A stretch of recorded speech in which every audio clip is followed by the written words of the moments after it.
Okay, good evening people and welcome to the February edition of the Bliss Catchers. I'll tell you why this is so special, apart from the fact that we have one of the most illustrious families that you'll ever meet sitting with us here. Apart from this achievement, I think everyone who's here deserves a round of applause. So can you give yourselves a round of applause, people? You know what? This event competes with the India-Pakistan match, which is just got underway. I've been roundly cursed for that. It competes with Ilayaraja's 1000th film celebration. It competes with P. Chidambaram's book launch and the MMA today. It competes with the Kalakshetra festival, and it competes with the Urur Alcott Kuppam closing events today. And there are perhaps other competitions that we are not aware of. Yeah. Nevertheless, I have great joy in welcoming all of you to this edition of the Bliss Catchers. There are some known faces as usual, and there are some new people. So welcome to the Bliss Catcher family. We normally start in this zone of 7 to 7:10, so we're doing great on time. I have here Ram, Gowri, Akhila and Abhinav. A family that needs no introduction. If you have read the invite, I'm not going to go into a formal invitation spree, but I'm possibly going to take that time to walk everyone through the concept behind Bliss Catchers. Why do we do this? And we are into season 2, so I have Bala from Kochi who's here, and Venkat, welcome, please. Wondering, this is season 2 already, so you've been doing it for a long time, and why do we do it? So here's the quick overview. Personally, I'm inspired by Joseph Campbell's philosophy of following your bliss, and I found great value in following that philosophy. Now what's remarkable is he says, and it's true and it's happened in our lives and it continues to happen, and I'm sure as we go around and talk to these people, you're going to get those, their life stories and their perspectives on this, that when you follow your bliss, then doors open, things happen. You are connected to people that make things happen for you. And that's how your life gets enriched and you live a more fuller, happier, blissful life. Now, many of us miss this because we're busy earning a living. We want to do something else, but we end up doing something else because we have to earn a living. And it's also the other side of the story, that sometimes what you deeply believe in and wish for may not happen. And we're going to hear that perspective as well today. So, how do you stay rooted to your bliss when you have to earn a living on one side, and when you have to, face a life situation where things don't happen the way you want them to happen? And these are the conversations that we've been having over the last several months. I enjoy this, curating and hosting this series. I thoroughly enjoy myself sitting with people and having a very lounge-like conversation.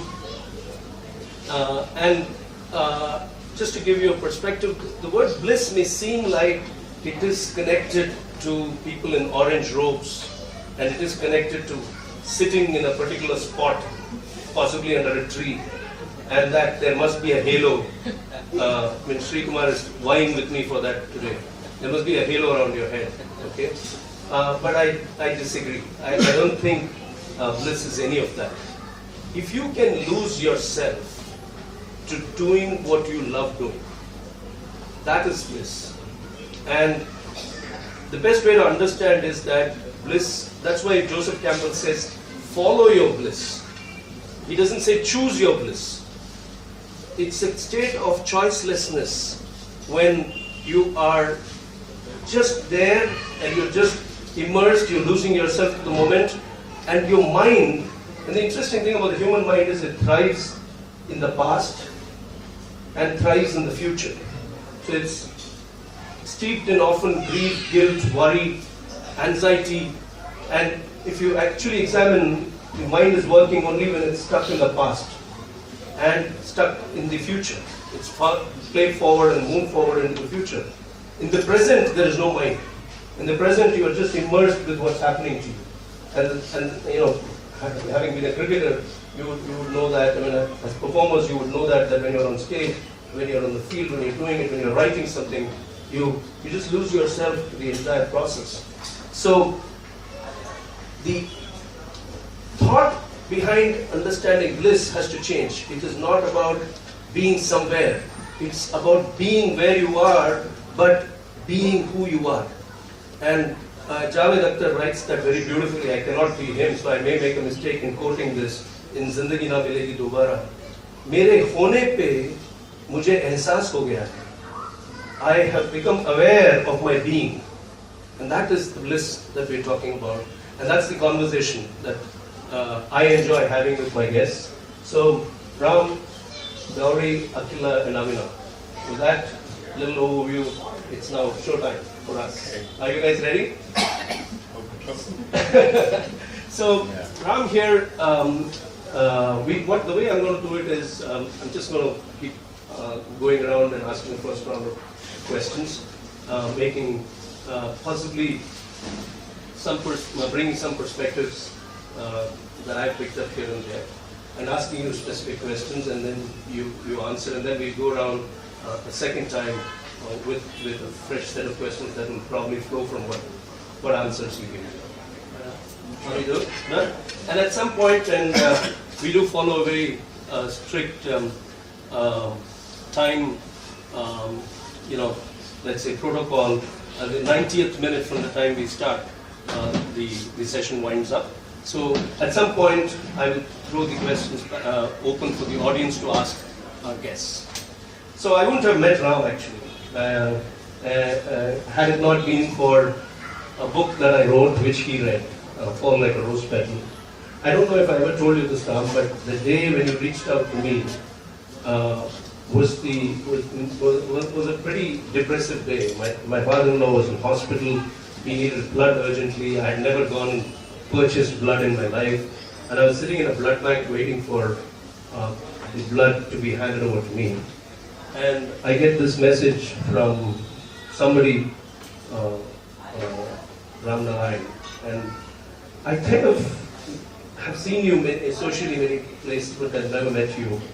And for me, I'll be very honest, every part of my life and Mani's life is open for public scrutiny. If somebody reaches me on Facebook, sends me a message, my first question is this a collection agent from a bank? Because my story is that, it's of a bankruptcy, we're dealing with imponderables. So, is Ramnarayan a collection agent from a bank? That was my first question. But because everyone else knows our story, our creditors know that we're fighting cases in court, or we are appearing in court, but the collection agents are a different breed. They don't understand you at all. So I'm very wary of new people, and Ram was one of those new people that day. But it was a wonderful conversation we had on Facebook. We kept chatting with each other because I had that hour for myself, waiting for the blood to be given to me. So that's how I know Ram. But there I picked up two qualities about him. One is that he's extremely modest, and he is the Ramnarayan, and yet he reaches out to an unknown person called AVIS and says, "You wrote an amazing book. I could relate a lot to it." We'll talk about why he could relate to it in a little while. And the most recent interaction I had with Ramnarayan was on YouTube, when I saw a video of David Gowri, the legendary David Gowri.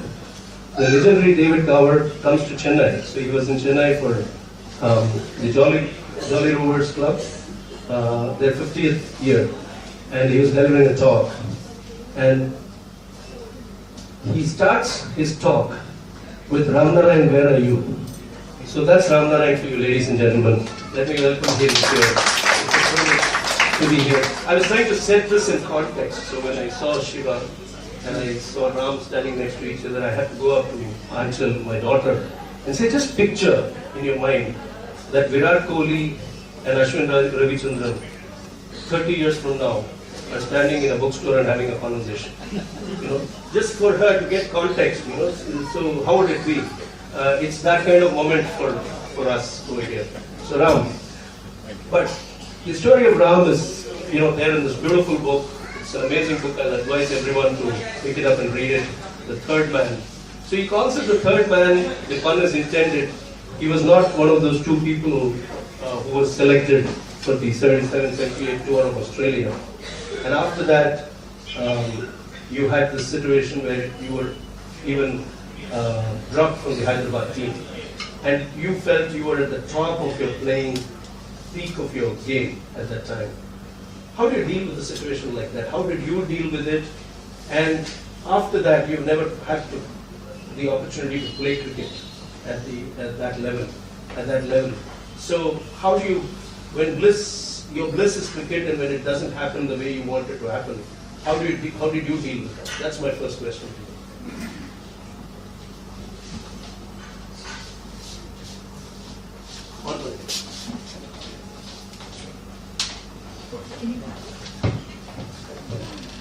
Thank you so much, AVIS. I was a bank officer and very poor at collecting anything. So you are partly right. Yeah. How did I deal with that? It's any cricketer, my brothers here, and anyone who has competed at that level and has paid to impress the selectors at the highest level, has to deal with a lot of heartbreak, disappointment. I mean, it's not easy.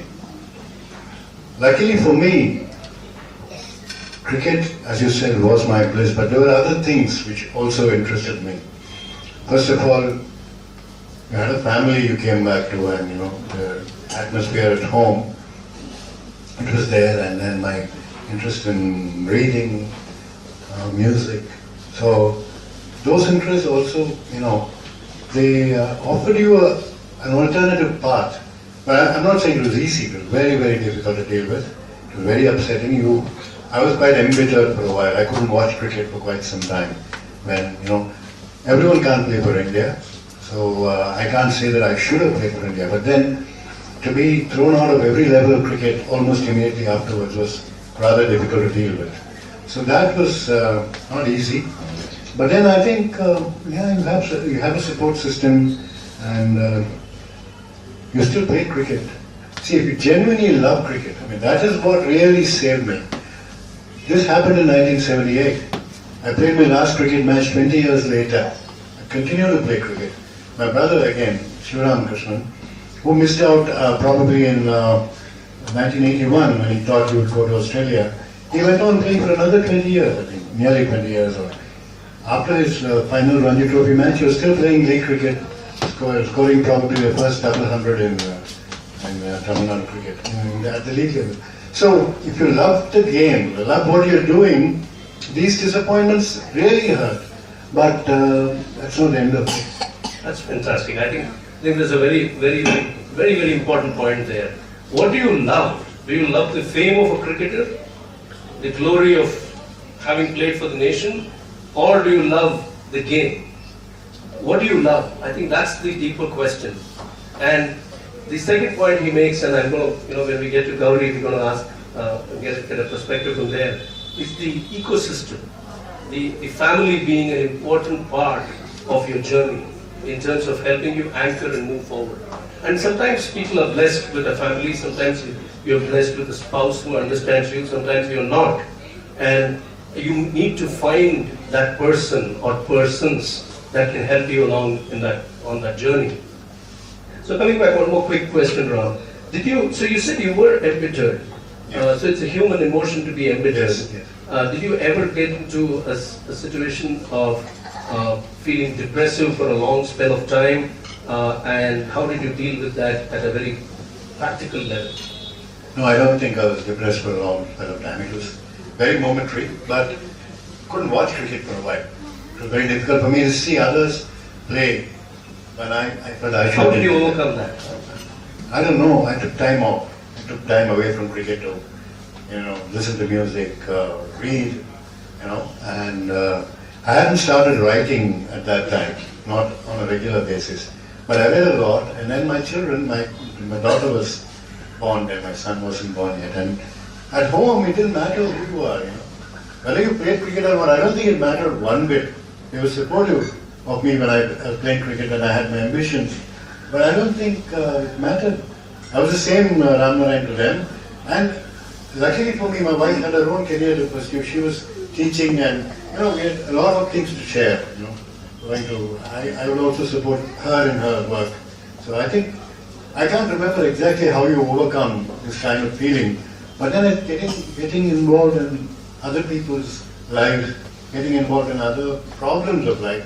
You had the problem of running a family on a day-to-day basis anyway, you know. So right. Yeah.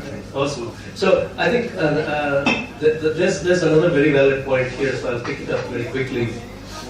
The best way to deal with stuff that we don't want in our life, the best way to deal with it is to understand the futility of resisting it. Life is not going to give you everything that you want. Not everything is going to happen the way you want it to happen. So the best way to deal with it is not to get into, nobody will be depressed if they understand the futility of depression as a means, as an emotion. But it's normal to get depressed. So allow the depression to come in, understand it, hold it and let it go. And I'm glad you said that you can't say a defining moment where it changed and how the, getting on with life, moving on with the everyday humdrum of life really helps you, right? Fascinating, good. Thank you, Ram, and we'll come back to you. I have more questions for you, but Gowri, let me talk about Gowri a little bit here. So we have a friend called Minal Prabhu from your school, apparently, and she wrote on my Facebook wall that Gowri and I went to school together. She was my senior, and she was special even then. So that's Gowri for you. I think she doesn't need an introduction. In fact, very, very honestly, when Ram pinged me on Facebook, the first conversation in the blood bank that I had with him, I said, "You are Gowri's husband, right?" that was the first reaction. So that's Gowri. She is different, and one of the most beautiful things that connects back to this conversation that we are having is that she's written an amazing book called Past Forward, about 6 artists and tracing their childhood. It's a fascinating book, and in that book she writes in the preface. She writes, I was trying to understand. I'm trying to place the exact words here. I was trying to understand who am I writing this book for. I've written this book for Akhila, for Abhinav, for my sister Ruku, but most importantly, I have written it for myself. And that is bliss. And so that's, something that I picked up from, reading that book long ago and going back to it in preparation for today's conversation. So Gowri, my first question to you is,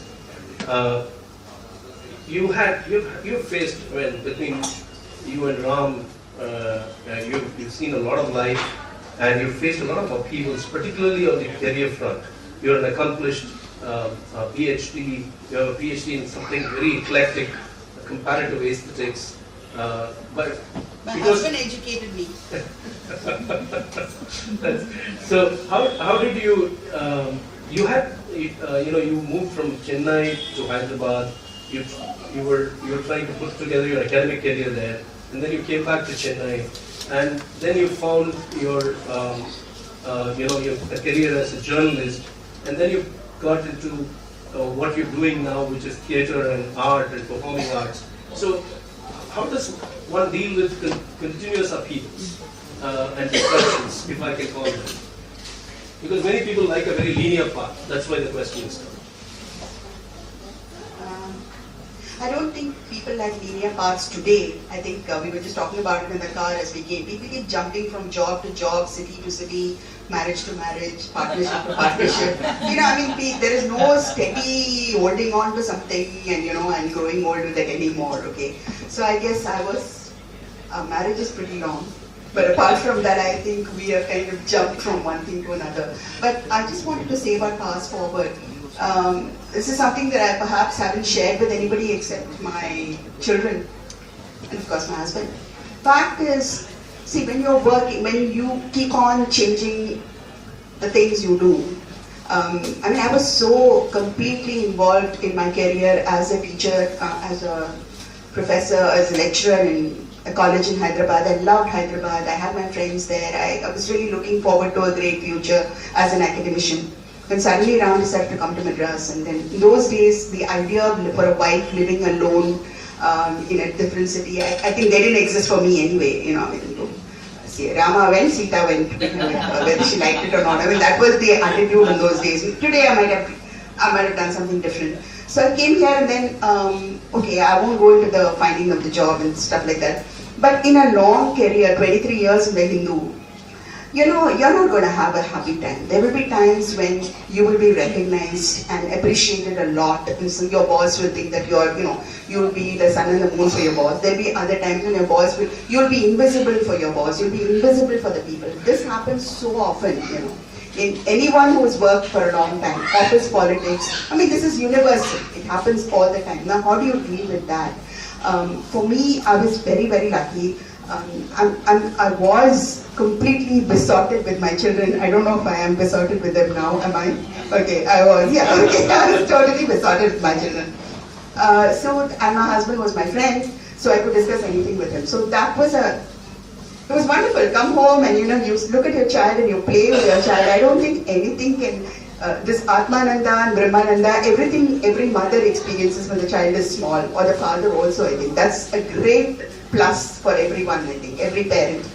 The second thing is, I've always, the thing that I wanted to share with you is that I think when things are not going right for you in your main avocation, whether you're working in a college or whether you're working in a newspaper office, whatever you're doing, things will not always go well for you.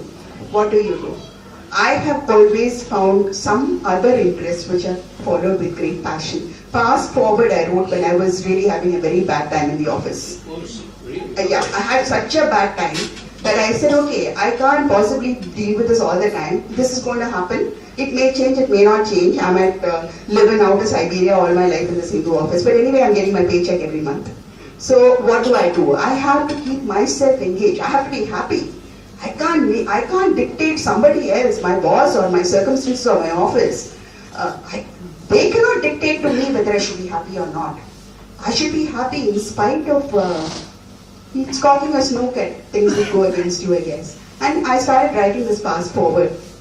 And then I got so completely lost in the lives of these 6 different artists. You know, amazingly, there's one common thing among all the 6 artists. They come from different backgrounds and different regions of India. There's M.S. Sublakshmi, Amjad Ali Khan, R.K. Lakshman, Keruchandra Mahapatra, Amjad Ali, I mentioned him, right? Vijay Tendulkar. What is M.F. Hussain? Yeah, so what's common between these people? All of them had very difficult childhood. All of them had a very difficult childhood, and they really struggled to come up. So to understand, you know, we as journalists, we meet these people at the peak of their fame. You know, we meet them when they are stars. You go and talk to them, how did you do this magnificent thing you did? You got this wonderful award. You did this great creative thing. You wrote this great book. But when you look back in their childhood, you find out that that is a time that they were not recognized. They were having such a tough time as people coming from very middle class, lower middle class backgrounds, most of them, with the exception of R.K. Lakshman. So, and Amjad Ali Khan had a very old father with whom he had a very difficult time. So how did they deal with the problems of their childhood, you know? And that really inspired me, just to look at that they succeeded. And so I didn't plan to do it like that. I just did it to distract my mind in order to concentrate on doing something creative. And this is what I've done all my life. Whenever I found things going badly in the main field in which I'm working, I've always tried to find some other interest. It can be embroidery, it can be starting a website on making different kinds of sambar across India. It can be anything, but you should be really interested in it, and you should really want to spend, you should die to want to do it, you know. You should keep on saying, okay, I have to get back to my website, I have to look at that special sambar that was made in Kalayur village down in Tanjavur, I have to get the ingredients and put it up there. So if you have that interest in what you're doing, that other thing that you're doing, success or failure in your main avocation will not matter. So beautiful. I think that's very well articulated. I think this is something that we all miss. We fail to understand that we can be happy despite our circumstances, and we can't control the circumstances, but we can control how we are feeling and dealing with it. And I think you articulated it very well with a fine overview of the common thread between the 6 people that you wrote about. I have a question for you. One more before I move to Akhila. So, obviously, when Ram's career was in, he was going through his upheavals, and the journalist job was really bringing in the stability that the family needed. And then after that, Ram, you tried a few jobs as well, and you tried a business that didn't do too well. So all along there, Gowri, you had the stability of a paycheck, let's call it that, But from there, moving on to the body of work that you have created now in the field of art and theatre, how did that inspiration come? I mean, you must have been what, in your 40s when you started diving? I had another bad patch in the office, so I started writing a play. That's how it happens. But let me also say that I've had wonderful times in the office. I think you need to turn on that mic. Maybe it's off. Okay. I just want to say that I had such an extraordinarily happy time in the Hindu. I don't think anybody else could have had, at least I had a fabulous time. And all that I am today, the Hindu opened so many doors for me. I traveled to small villages, to big cities. At some point, I just stopped doing these 5-star hotel press interviews, So going to really small places, one out of the way Muslim village outside Lucknow, and small village in Andhra, Marlapudi, things like that. It opened my mind to this wonderful country that we have, the diversity of cultures we have, and the sufferings of the people. I don't think we have any right to feel sorry for ourselves. When we see that in this country, 90% of the people are living really below poverty line, whatever Modi may say even today. So that is one of those things that I think made me minimize the problems that we had. No, it didn't minimize. You see it against the world in which you live. So it's a relative view. You see it against the world in which you live. Yes, the problem that you have is a major problem. We've had some really bad times, I don't deny that. But we got over them. How? I don't know. So your first play was written in that time when you were having the highest stress. No, we didn't have any problems in the home front, nor really. No, at the work front. I mean, I won't say it was a major problem or anything. There's a stasis when you're working, right. And you reach a certain level of stasis, and the work doesn't. That particular time, it doesn't excite you. A little later, a year later, you might find something more exciting.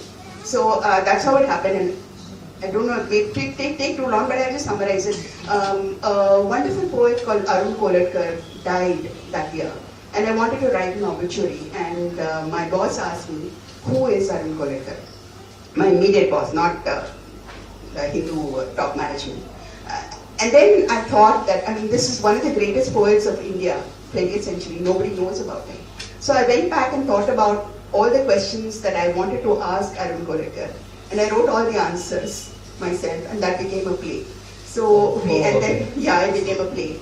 And it became a play about a very reclusive man who deliberately wanted to live completely isolated and didn't want to connect with society. And yet he wrote things which really reflect Bombay, the streets of Bombay, the way nothing, which is also universal. It could be the street of New York, it could be the street of Washington, it could be anything.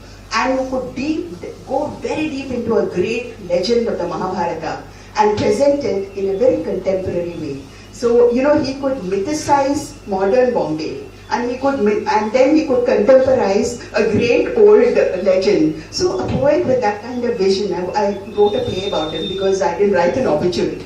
And that's how I started writing plays. Yeah, so all these things are accidents, I think. I don't think we do them in a very planned way. Except that I think we catch our bliss, that's a new phrase for me now. I've just learned that today. We catch our bliss when we are ready for adventure. beautiful. In fact, Joseph Campbell says this. I just complete this around. Joseph Campbell says this, that the reward is the adventure. The adventure is the reward. So you catch your bliss when you're ready for adventure. I think that's a memorable quote, and we use it more often on our show. Yes. Yes. Now you wanted to add something? No. I wanted to say the bliss catches you. It's not. You don't catch me bliss. I think it's like when the student is ready, the teacher shall appear. It's like that. So if you're ready and you're tuned, but most of our, it's like a dish antenna. You cannot watch Tata Sky if your dish is pointing to Dish TV, and you have a Tata Sky subscription. It won't catch the signal. So if you're looking at earning your living all the time, you won't live. You got to turn the dish towards the aspect of living. One other point I picked up from what she had to share. There are some seats in the front, you could move up here, please. You won't be disturbing us. Please feel comfortable. So, one other point I picked up from Gowri is that you've got to be creative. I think the idea of doing something around an obituary turning into a play, I think is an immensely creative idea. And Vani and I, we often talk about this. I think in our lowest times, we have come up with the most creative programs, including Bliss Catchers. Was launched out of, because we're doing nothing. There's no business. There's no money. Nobody's calling us. So why don't we get out and talk to people? And that's how the Bliss Catchers was born. So I think being creative is a very integral part of being who you are. And we are all capable of that creativity, not just us sitting out here. I think any of you out there or anybody out there. So I'm now going to move to Akhila. I'm going to introduce Akhila to you through something she's done recently. So I'm going to play a track which was so beautiful when we heard it the first time. We heard it live, and we they've also done a recording of the track now. So I'm going to play the recorded track. Listen to it. It's beautiful. It'll take about 3 minutes. So go through that experience. Sit back, relax, and soak in Akhila Ramnarayan. There you are.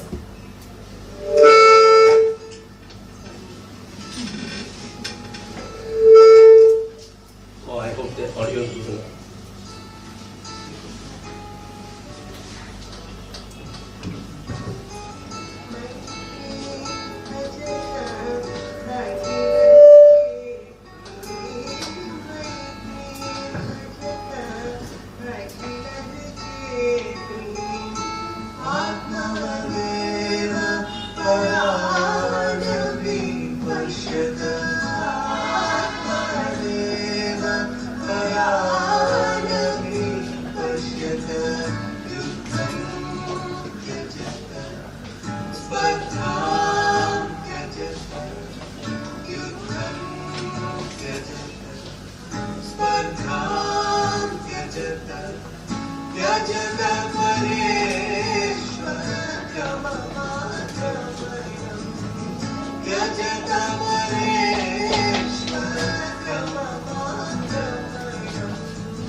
Okay, for all of you Chennai music festival goers, religious music festival goers, and people who track the Chennai music scene, no mugs for this. Okay, the mug questions are coming later.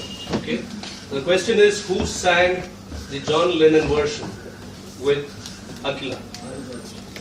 Vedant Bharadwaj is the answer, right? Absolutely. So no mugs, of course, because it was a sitter. Okay, so that's Akhila Ramnarayan for you, ladies and gentlemen. And Akhila, so my question to you is, thank you for that beautiful rendition.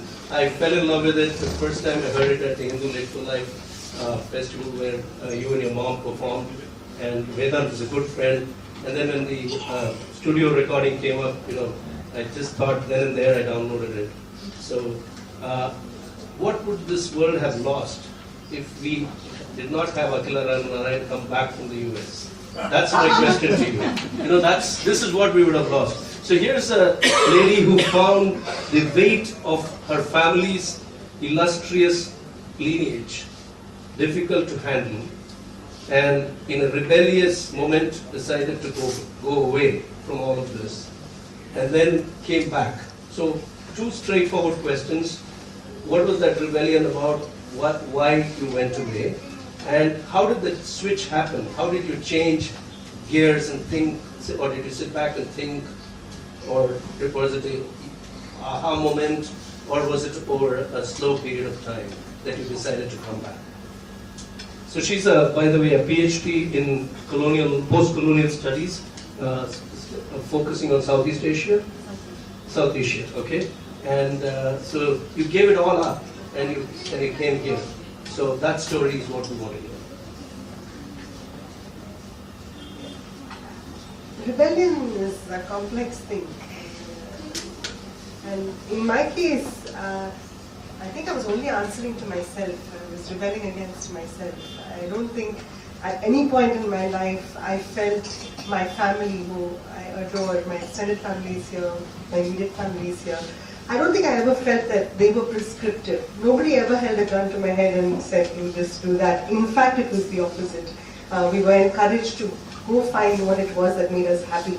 I don't think at any point in my life when I made an unconventional choice, I was never rebuked. I was only applauded for it by my parents, and my brother is incredibly supportive. So I think it was more trying to figure out who I was. I mean, there were all these giants around me, you know, in every field, in sports, in the arts, in literature.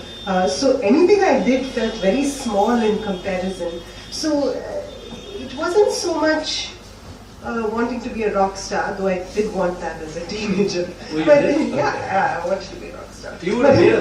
You can still be one. And you would be I'm just kidding. No, but I think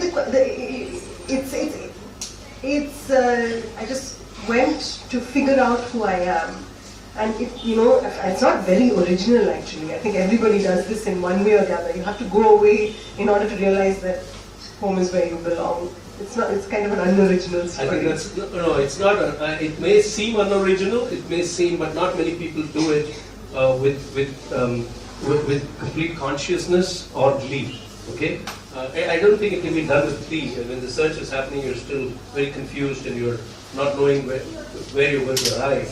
But I think the point, yeah, it is exciting. It is exciting, and I'm pausing her here for a second to tell us all that it is perfectly fine to search for who you are.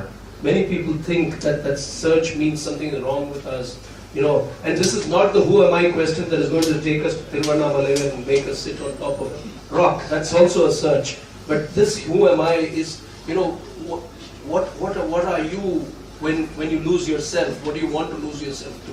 And I think that's a very natural human emotion, desire, if you want to call it. It took me 35 years to find that for myself.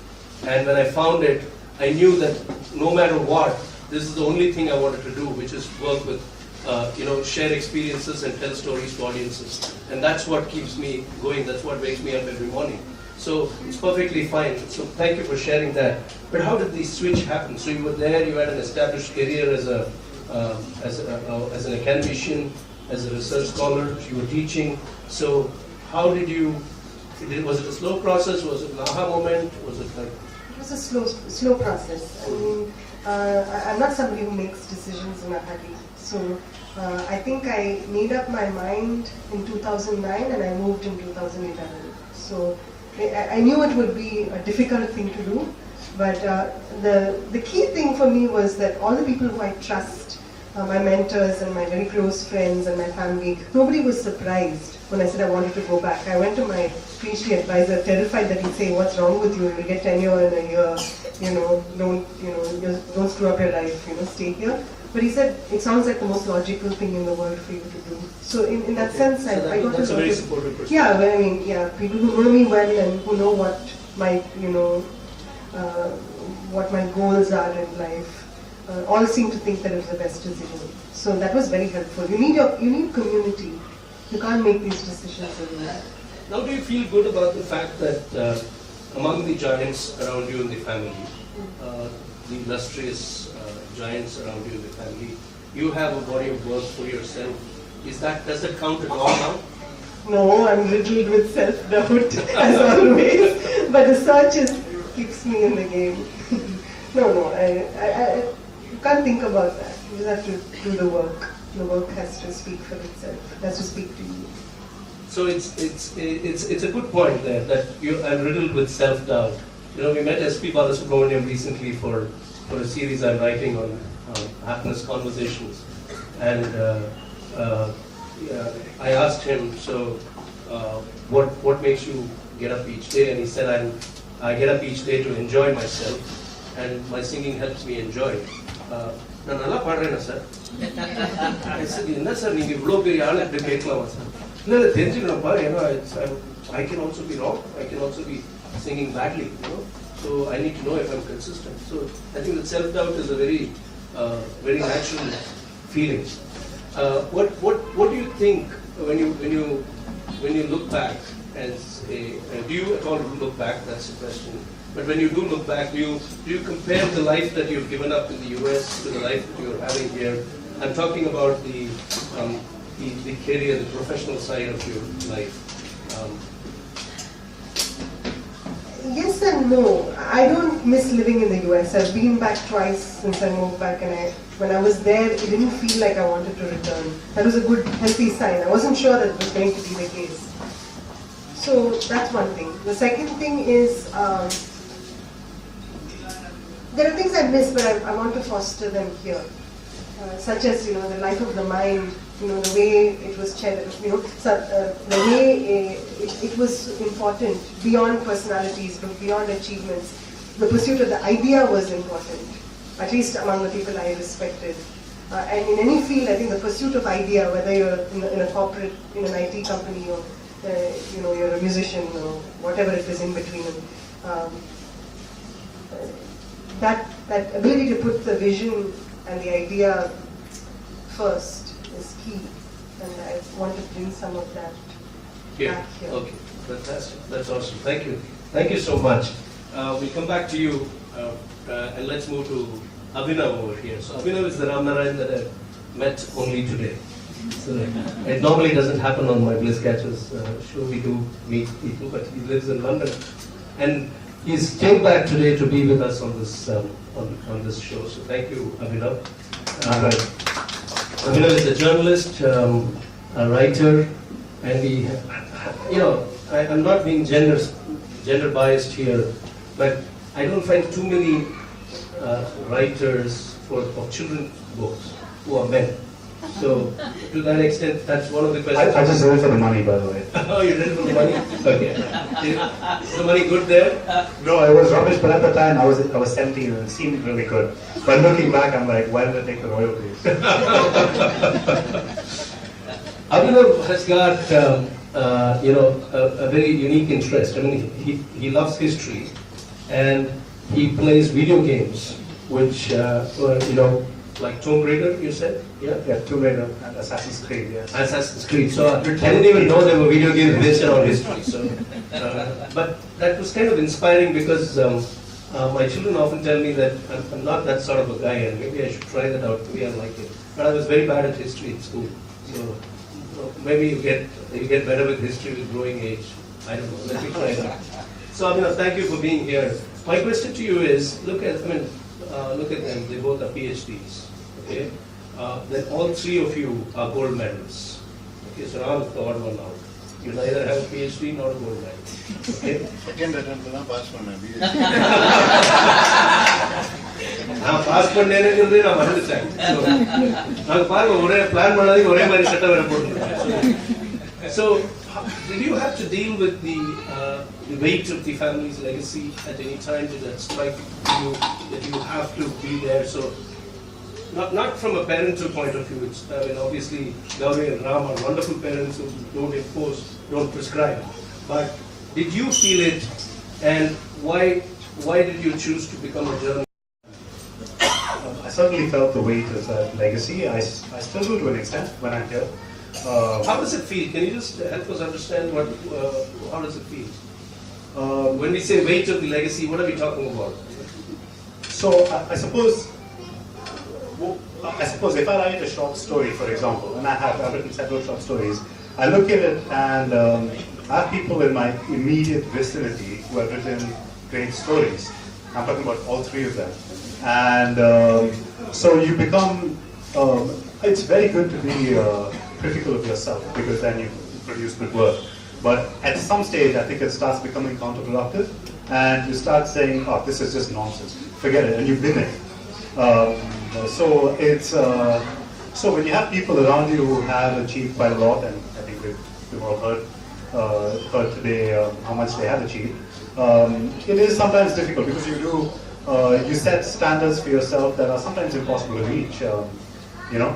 So to that extent, I did feel the weight of, and it's not just my immediate family, it's also Kalki, my great-grandfather has written great novels, and various people in my family have achieved various things, and it was really good to get away from all of that and go to a different country where nobody knew me, and people judged me from scratch.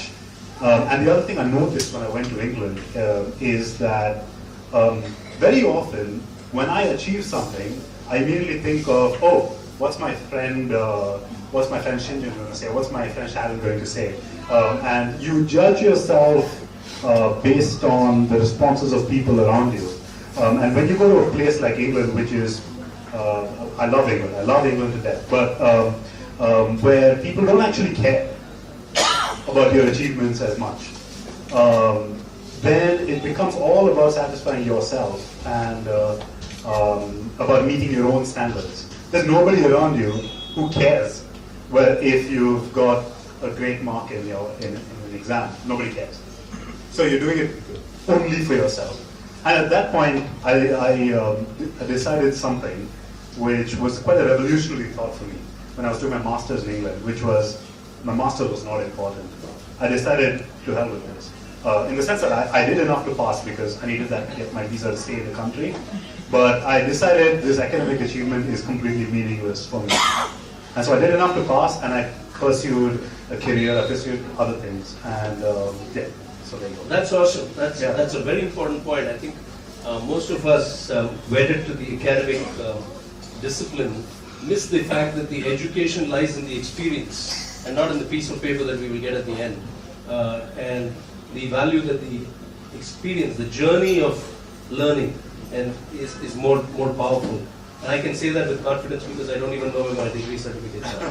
So, Yeah, I like telling people that I learned more from working as a night porter in a hotel and as a waiter in a Pakistani restaurant than I did from my master's degree. awesome, awesome. So you did multiple things. Well, I mean, to put the food on the table Right, while I was obviously, studying. right. What about your decision to become a journalist? Do you think it's at this point in your life, it's something that you were just pursuing to feel the field out?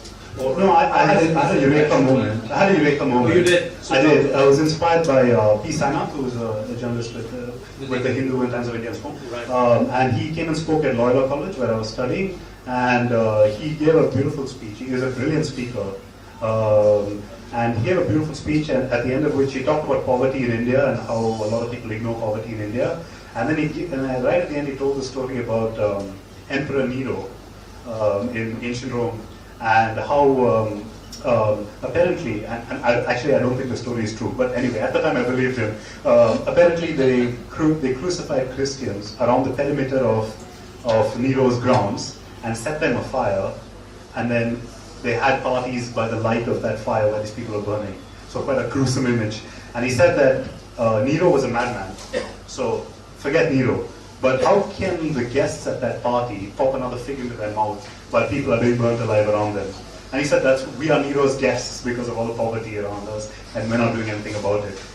Which as a young man, that was one of the most inspiring things I've ever heard. And I said, I'm going to be a journalist, I'm going to save the world.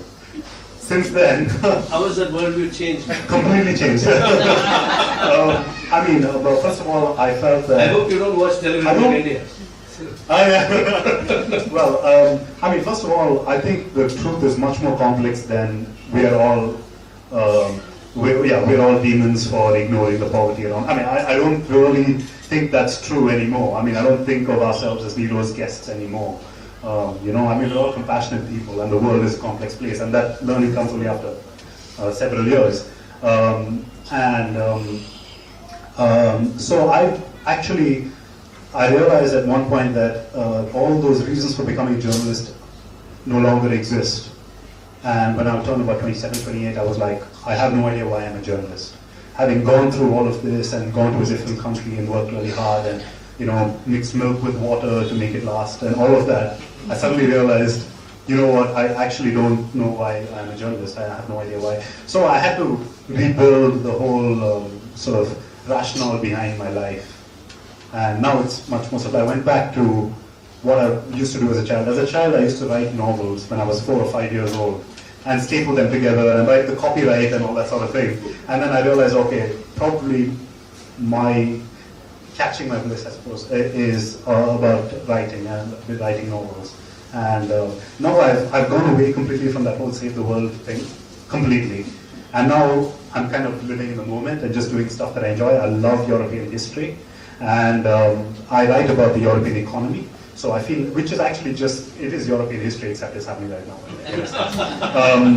And so I write about the European economy for my day job. I travel around Europe as much as I can afford and look at the sort of historical, the churches and so on, and I absolutely love all of that. And of course, one of the things I do, which I mentioned to you, is I play video games, which are there are some video games which are based on European history, and yeah, I play those as well. So everything I do is centered around that. That's my fascination at the moment, and I'm living in the moment and enjoying it. Beautiful. Abhinav was having a lot of concern about why he's been asked to join us this evening, and he was wondering, what is it that I'm going to talk about? At least that's what Ram told me. So I want to thank you for being here, because what he said just now is something very, very important. You will reach that point when you will look for reason for what you're doing.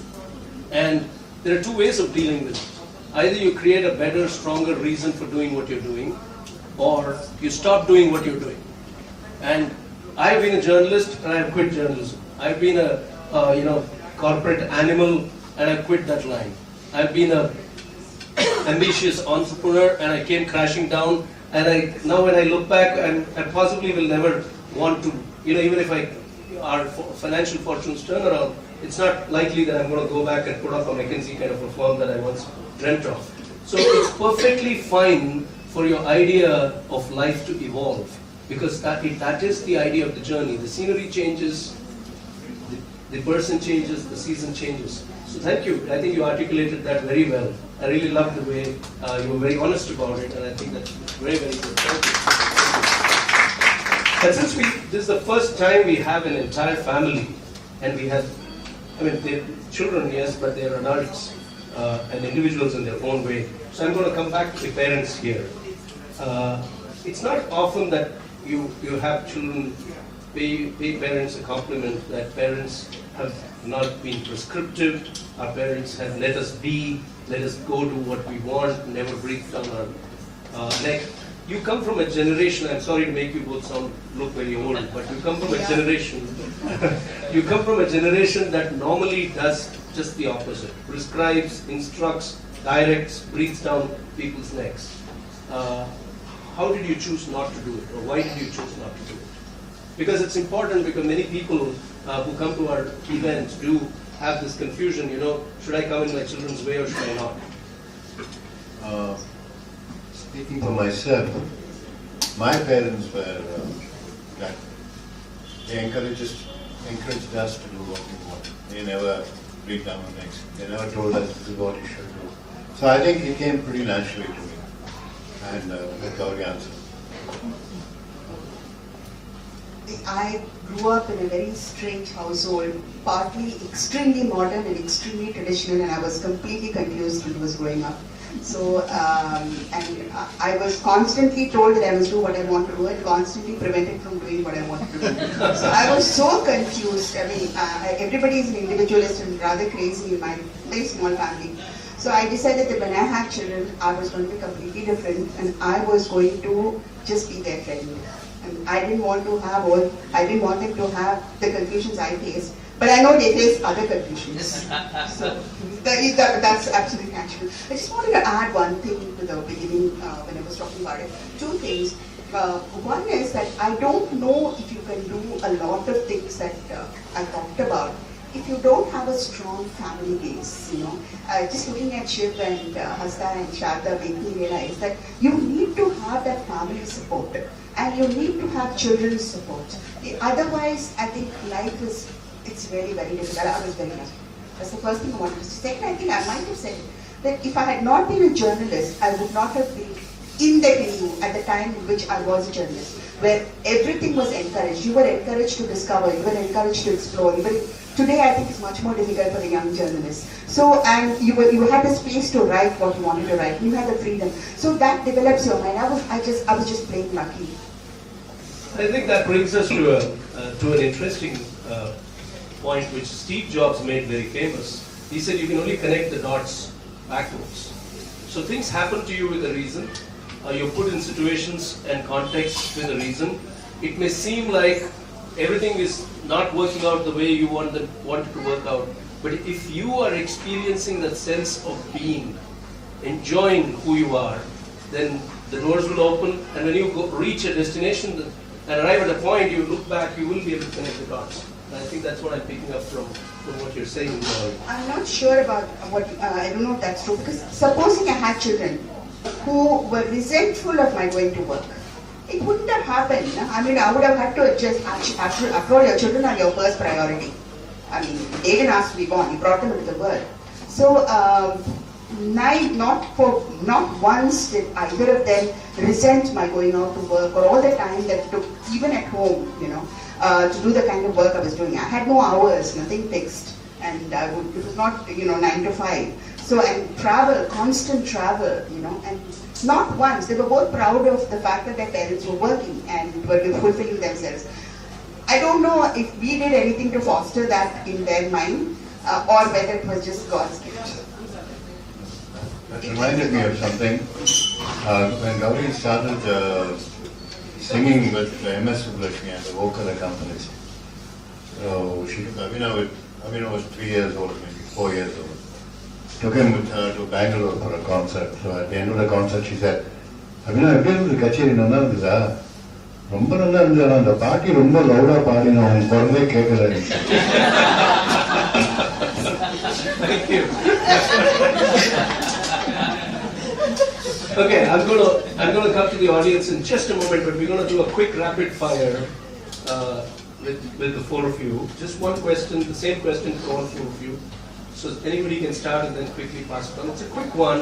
How do you deal? Do you deal with insecurity at all, and how do you deal with it?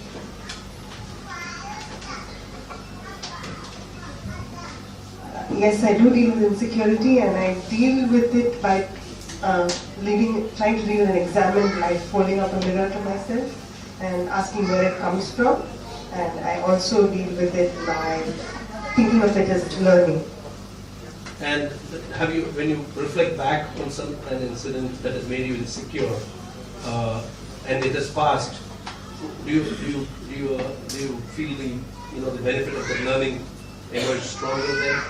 Yeah, I think learning is cyclical. It's not linear, but each moment teaches you something about yourself that you can think about in the future when you come across when you're in another difficult situation. Good start there. Yes, Abhinav? Do you deal My with main insecurities are mostly about my weight, so I try to. That's pretty much my main insecurity. So I have a constant battle with diet and exercise. Yeah. Okay, and that part of the picture that we cropped. Exactly. Okay, Ram. Yeah, the only time I really felt insecure was when I was working for State Bank of India. And I had a torrid time at work. Every day was, an examination. Every day was, I felt that I was on the verge of some disaster. So other than that, I don't think I've ever felt insecure in my life. Right Is now, that the reason why you quit State Bank? yeah, absolutely. So here's a man who belongs to that generation when being a probationary officer in a nationalized bank was, I don't know if Infosys counts in the marriage market anymore, but in those days SBI would have counted phenomenally. Yeah, But but I got the job after I married. I didn't have a job and மாப்பிள்ளை என்ன பண்ணிட்டு இருக்காரு ஒன்றும் பண்ணல சும்மா சாப்பிட்டு இருக்காரு. So you dealt with that insecurity by quitting that job. You just It wasn't easy to. The year was 1976. It was almost impossible to quit a job like that and find another. I was very, very lucky to find one. My cricket helped me, but otherwise, I don't think we could move laterally anywhere. It was impossible, literally impossible. I was very lucky that I got away at that time. And Gowri. I don't know the answer to this question. I don't know how I deal with my insecurities. I know that I have a wild tantrum when I fight with my husband, when I feel insecure. And then I read a very, very good book. And I'm alright. That's a nice way. That's therapeutic. Thank you. Can I say one more thing? Yes, please. I think seeking out people who make you feel secure is also important. Not to make you feel good about something that you haven't done, about a weakness, but just people who love you unconditionally. And they're all right here. And my father's siblings, it was like having 6 sets of parents. So I think back to that time when, the love, you try to go where there's unconditional love and you can feel it too. And then the insecurities melt away. Absolutely. I think that's a very valid point. Here we have, I thought I saw Akhila and Abhinav sitting somewhere here. There is. So this Bliss Catcher event is special for another reason. That we have this edition's guests over here. We have a past edition guest, Akhila and Abhinav, and we have Rakesh from the previous edition, January, over here. And then we have a future edition guest also over here. So this is a unique event where there's a conference, and why I went to Akhila and Abhinav was, he said that it's very important to have an ecosystem.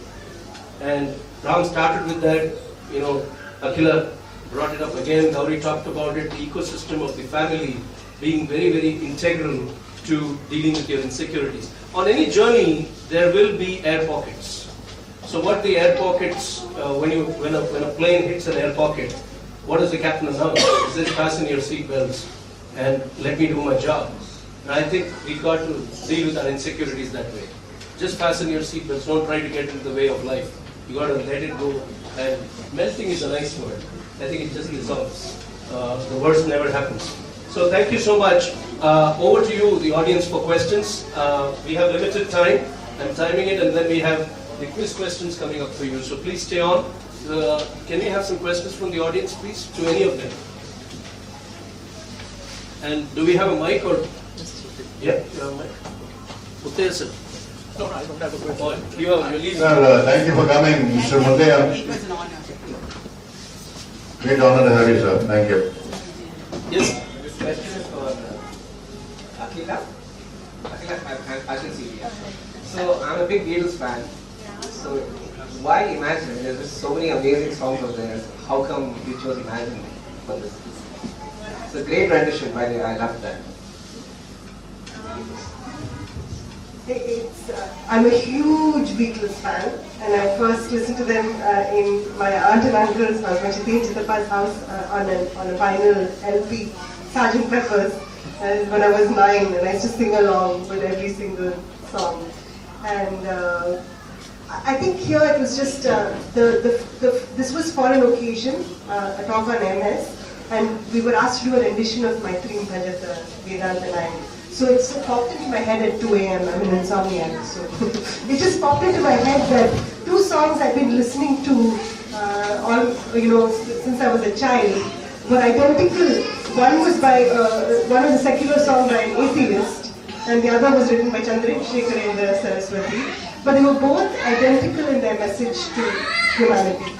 So that was just another eureka moment, I guess. And I thought, let's see if we can do a mashup. That's the most current way of describing What an put awesome 2 songs together. What an awesome mashup. So we created a mashup of My Dream Bhajata and Imagine. Yeah, but if you want to search it on YouTube, you must key in Pipe Dream. Actually, there's not a question I'm going to ask. Something I'd like to share about Ram. We used to meet off and on at Sananaram, over coffee and cricket. Once in a while. This is years and years ago. I wonder if you remember this. You wouldn't. So I used to talk about cricket and all that, and I used to ask him the questions. One of those questions you all of us ask, if only to listen to a soft story so that it makes our soft story a little easier to bear. So I asked him, Ram, have you ever felt bitter or disappointed or upset or angry that you never played test cricket? You always been the bridesmaid, never the bride. He said, of course I've been bitter, and of course I've been angry. Of course I've been disillusioned with the system, but damn it, man, I played the game I loved for 30 years. That should account for something. I never played for the prize, I played for the pleasure. Which is something I felt very, very profound statement to make from a person who's gone through so much. In my opinion, at that point of time, he was probably the finest off spinner this country has produced. Absolutely. And I'm a huge cricket fan.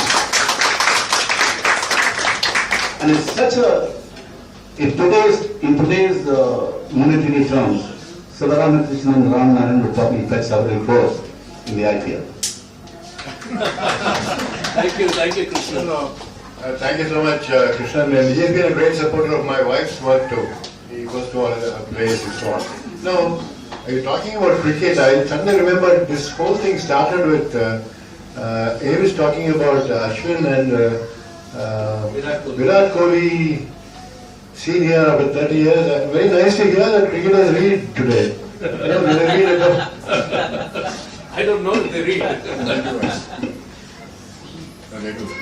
Preeti, you had a question? Yeah.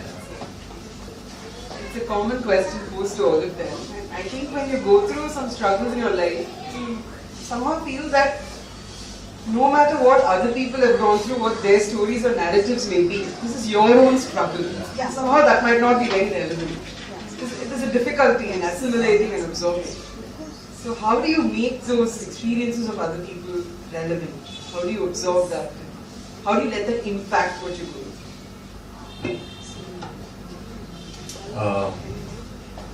It's very difficult to separate yourself from your own, whatever you're going through. I think everyone here must have gone through difficult times.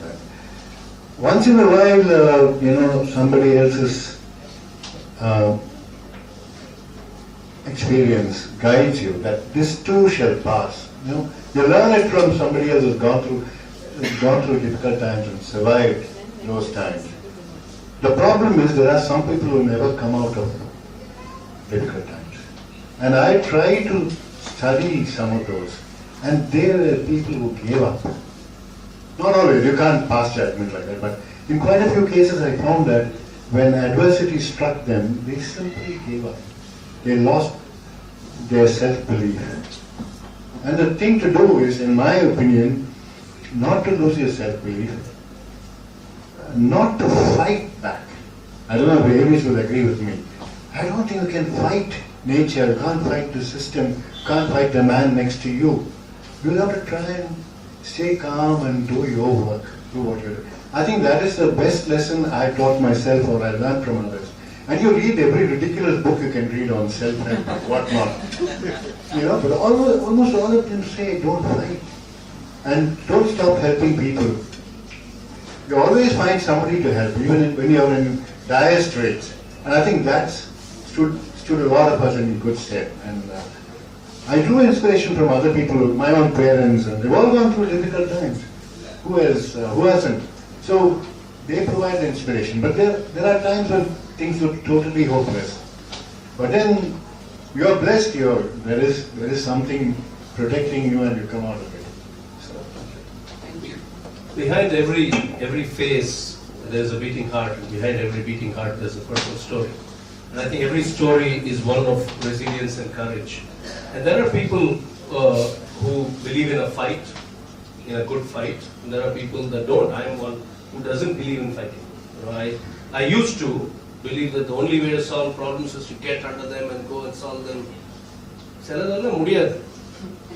முடியாதுக்கு இருக்கும்போது தன்னால முடியலைன்னு கவலைப்பட்டு இருக்க கூடாது. The grass will grow without you having to do anything. That's what the Buddha said. Sit calmly and the grass will grow. Sit calmly and this problem will go. Then you can resume your action.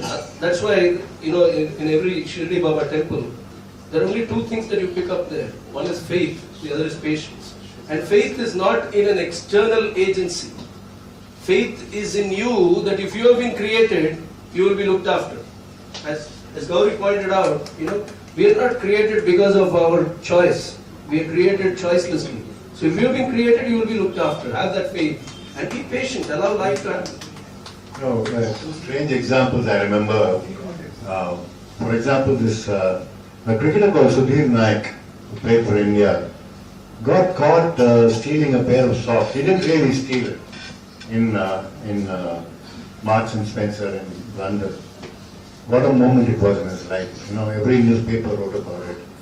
And do you know where he got inspiration? He was watching television and he found Richard Nixon facing impeachment or whatever. He said, if this man can survive, I can. And my inspiration strangely came from this gentleman who started Grand Sweets. He had failed at everything. This was probably his 15th attempt at starting a business. He was insolvent when he started it. And he became a roaring success. Thank you. I can relate to that completely. I can relate to that completely. Next question, please. Yes, ma'am. Yeah, sir, I have one question to ask you, sir. I'm Purnima here. So I just came in. It's just almost 20 minutes since I came in, and I'm introduced by Ms. Lakshmi here. I have observed one thing, and I would like to pose a question to you, sir. So when I came in, we were asking questions to many of them. So from my observation, I saw that everybody reflected into their lives, into their minds, and gave their responses spontaneously. So I find that your questions are a very good and appropriate pointed towards the same, so that it facilitates their reflection. So my question is it spontaneous to you, or do you have any methodology? Is it something conscious? Okay, to be very honest, I have some cue cards. Okay. There are cue cards, but I hardly look at them. Okay. The way I work, and that's a good question, the way I work is this afternoon at 3 o'clock, I had my tea and badam, and I went back to all the mails that we had exchanged, and I kind of made notes, and that's it. I think this is not so much about me. I think anybody can do it. That is bliss. The ability for your whatever you're doing to flow effortlessly. I think that is bliss. So what I do is I do prepare, because I have to manage time. You have to go home. We have to go home. We can't bore you. We have to take care of many factors over here. If 40 people are sitting and listening to us, it has to be engaging. So I do prepare, but I don't have to look back at what I've prepared. I'm holding cue cards relating to some announcements that I want to make now, so that I don't forget them. But the rest of it is spontaneous, and all the stories that we are hearing, and every month when we hear them, each perspective kindles something which urges me to share. So again, that part is spontaneous. But thank you for noticing that, and if you found it interesting. I have one more to add, sir. Yeah. It's like this, like any happening, if it is made into, it could be made into a methodology. So it's a happening here, a spontaneous happening which is facilitated. So this facilitation can also be evolved into a methodology, so that it becomes very objective, and everyone who really aspires can do it. That is just Definitely, there are two schools of thought there. Yes, it can be processized, it can be made into a methodology for the willing learner. But what I have learned from life, with no reflection on your question or observation, there are no methods to life. You just go with the flow. I was just going to say, it needs a hell of a lot of effort to be effortless. The most uncommon thing is common sense. So, any more questions? We have time for one last question. And we're doing great on time. And then we have two questions coming from our guests. Oh, we have, you forgot? No, I didn't forget. Okay. There are two questions coming from our guest. Yes, Chinu, yes. Yeah. Ram, it's a very good thing that this too will pass. I feel in this catching game, this too will pass. I too can do it. It is another aspect of coming to terms with this catching. What do you say about that? I too can do it was one thing, but I better do it because the alternative was to perish. So one had to do it. So I think sheer fear of extinction kept me going most of the time. Yeah, but what is the option? There are times when you feel that if you don't do what you must do, the only other option is to end your life. I mean, everyone has gone through that at some point. No, but how about the word coming to terms with? Coming to terms with is all about your life, everyone's life, I think. Every moment of your life, you have to come to terms with what you've been given or what you've created. I think you have to come to terms with it. Coming to terms with is too many words. I think we can replace it with acceptance. I think acceptance is a major, in my life I found it very helpful to accept and move on and try to change things for the better. But if you can't say I won't accept this, why me? I never once asked that in my life. Awesome, that's fantastic. I think that's the most ridiculous question that we end up asking. It's a very natural response. So let's, we are close to the, we are at the 80th minute right now, so I am keeping time, and we will now go to the quiz questions. The mugs await you. We'll have two questions, one from Ram and one from Gowri. You don't have both of them? Ram and Akhila. Okay. You don't have a question? Oh, you ask your question, we'll figure one out. Oh, okay. Or you could ask one. Abhinav, you could ask one. A quiz question. Okay. Something interesting. You say cricket? Cricket? Yeah. Yeah. You get these beautiful Odyssey Bliss Catcher mugs, so please do answer. Yadav, you can't answer this question. Sorry? Yeah, you can disqualify some people, obviously. Last time I'm not done. Okay. No, I take it back. Chinmay, nice to see you here. Thank you. He's another Bliss Catcher. Yeah. So I have a cricket question, simple quiz question. Everyone knows T20. Name one 30-over tournament, very successful one. 30-30, which has been not international, but domestic. YSA Trophy? YSA?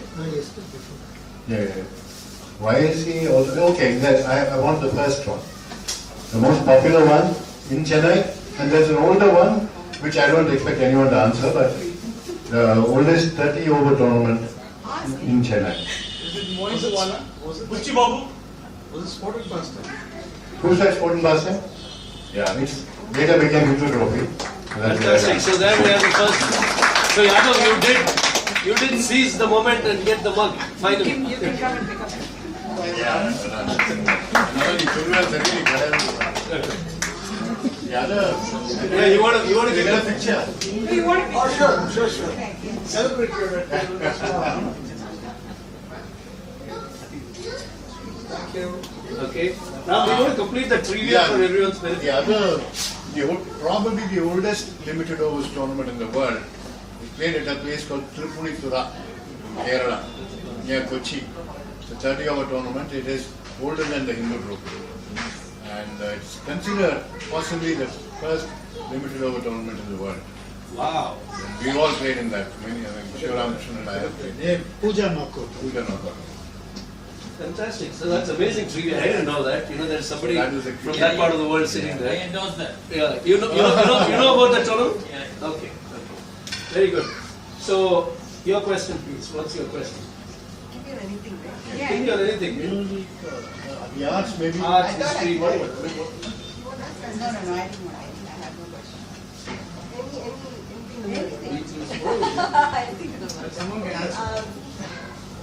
There's a biopic that Martin Scorsese took about a very famous musician, a documentary.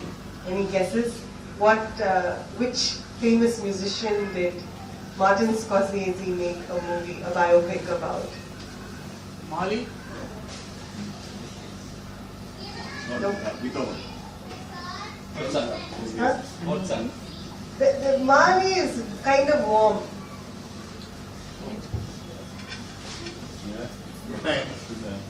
Lal Gudi Ram. Pass. Give it 3 Okay, I think what is called, this musician has the same first name as Mali. Bob Dylan. What is this? Sorry. I didn't realize what I was saying. Okay, you have to ask another question. Sorry. Ram killed it. Ram, you want the mug or something? Give him a mug here. He gets a mug anyway. No, it's not an economy question. I'm just trying to frame the question. It's an interesting fact, and I'm trying to make it into a question. So this is something I had to learn for my British permanent residency exam.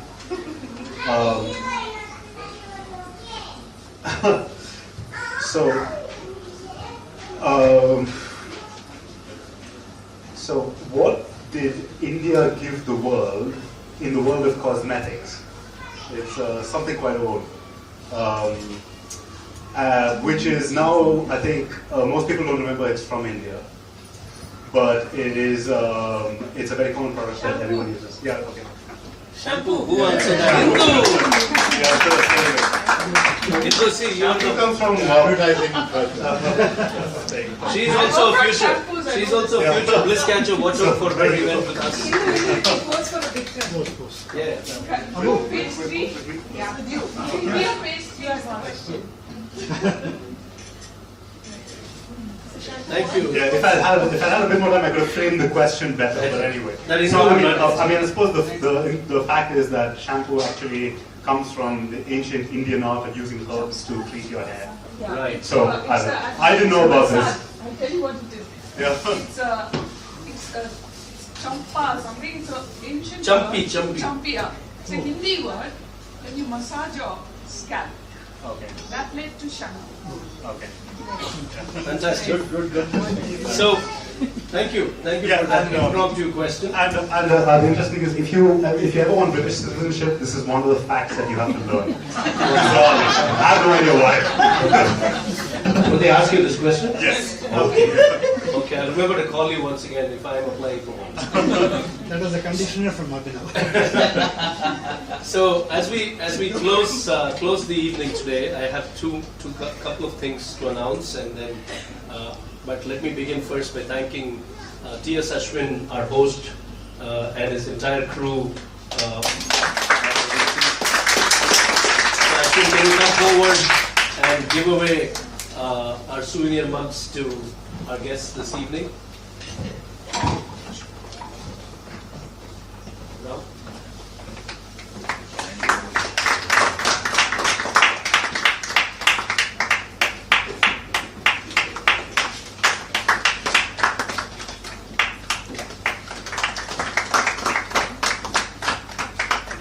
When are you featuring Ashwin in the show? We have to. In fact, we've got requests from his team also that we have to. So, but knowing Ashwin, he will shoot the idea of it. So I'm glad Ram proposed it. So now I can officially discuss this. Anyone who's mad enough to start a bookstore. But you know, I want to tell you what Vani and I feel about this entire experience of hosting the Bliss Catchers event here. We all talked about ecosystem. We all talked about family, and I think without the AVIS family, without Ashwin leading it from the front, we can't be putting up this show every month. You know, he does everything. It's just amazing. So, and we've competed with 5 major events today, and if you have come here, it's not just because we give you stuff to think about, but because there's a lot here that goes in to give us the space to do it, both literally and figuratively. So, on that note, let me quickly make a couple of announcements and then close the evening.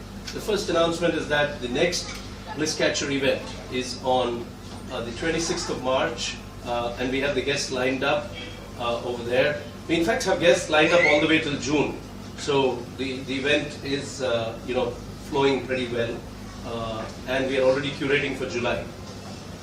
Vani and I are also hosting another event called the Happiness Conversations, Heart of Matter Happiness Conversations, where we talk to people who have faced life stoically and dealt with their own insecurities and overcome their situations and have found happiness. So that series is at the Inco Center, and the next event in that series, it's a quarterly series, it's not a monthly series. The next event in that series is on the 12th of March, Saturday, at 6:30 p.m. at Inco Center. And this time we are talking to people with special orientation. So we have people, Sunil Menon, from a fashion designer and the founder of Savokaran, and we have a theatre artist, Angel Glady. And we'll be talking to both of them on happiness and how do they deal with the whole concept of being trapped in a different body and yet finding themselves. So that's the event happening on 12th of March. On the 18th of March, we have our new program which Vani and I are leading. It's a one-day workshop called Help Yourself to Happiness. This requires prepayment and pre-registration. So that's happening on the 18th of March at the Inco Center. So please do spread the word and help us with people that you can have attend our programs, so we all collectively take forward this message of happiness, being yourself and celebrating yourself. To conclude, I just want to thank Ram, Gowri, Akhila and Abhinav. It was awesome. I told you it would be like a lounge conversation, and it was. So thank you, and there are no words for me to describe how much I learned from each of you. I'll remember your line, that the adventure is the reward. I'll remember that line for a long time. There are no other rewards, so the adventure had better be the reward. Yes, absolutely. The adventure is the reward. You play for the pleasure. You play the game for the pleasure, not for the prize. The point that Krishnan attributed to Ram and brought up. So I just want to conclude by saying something that I picked up. A king was having a dream, and the king dreamt that he had become a beggar. And he was very disturbed, and all through the dream, he kept fighting the situation that he had lost his kingdom and he had become a beggar. It was a nightmare, therefore, no longer a dream. And finally, he woke up with a start because he tossed and turned, and he awoke. He woke up. And then when he realized that he was still pretty much the king, he started laughing. So Osho says, we have all fallen asleep. He says we are all in a dream. And in the dream state, we are fighting with the realities that we don't want to see. Because in truth, that reality doesn't exist. You are the king, you're not the beggar. You are the bliss that you seek. So toss, turn, awake, and you will find yourself. Thank you, everybody. And see you around next time. Thank you. On behalf of all of us, we thank you, AVIS and Vani, and all of you for coming. Thank you so much for coming. Anchal and the staff of Odyssey, every one of you, thank you so much. Thank you.